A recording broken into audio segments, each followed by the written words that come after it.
Sa isang kilalang bayan, may isang pamilya na tanyag dahil sa kanilang kayamanan at kapangyarihan. Pag-aari nila ang napakalawak na mga bukirin, libu-libong pananim, mga hayop at malalaking negosyo.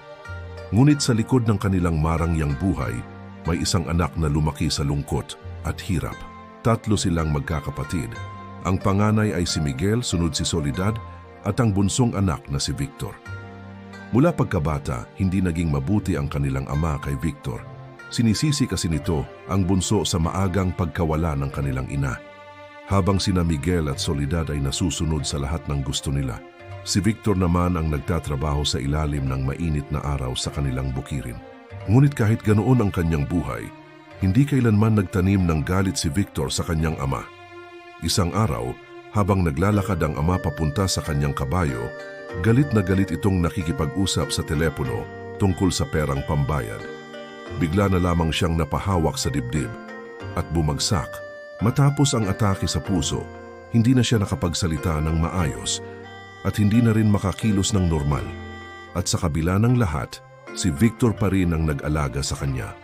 Araw-araw niya itong pinapakain at pinapaliguan.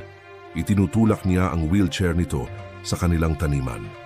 Tahimik lamang ang kanilang ama, tila nagsisisi sa lahat. Lumipas ang mga buwan hanggang sa pumanaw ang kanilang ama. Agad na ipinatawag ng abogado ang 3 magkakapatid para sa huling habilin. Para kay Miguel, iniiwan ang lahat ng lupa at hayop. Para kay Soledad, ang jewelry store at ang mansion. Tuwang-tuwa ang dalawa. Ngunit nang dumating kay Victor, isang lumang kahon ng sapatos lamang ang inilapag ng abogado. Nagtawanan sina Miguel at Soledad. Biglang nagsalita muli ang abogado. Hindi pa tapos ang sulat. Sa loob ng kahon na iyan nakalagay ang titulo ng bahay sa Amerika at pera sa bangko. Lahat ng iyon ay para kay Victor. Nagulat ang magkapatid at nagtanong kung nasaan ang titulo ng kanilang mga minana. Lingid sa inyong dalawa, matagal nang nabaon sa sugal ang inyong ama. Ang lahat ng ari-arian dito ay naisang lana. At ayon sa kanyang habilin, kayong dalawa ang magbabayad ng lahat ng kanyang utang dahil kayo ang nagpakasasa sa kanyang kayamanan. Darating ang mga pulis upang kumpiskahin ang mga natitirang ari-arian. Habang umiiyak ang dalawa, tahimik namang lumabas si Victor.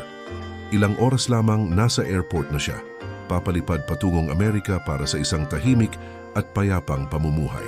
Hindi nasusukat ang tunay na kayamanan sa lupa o pera.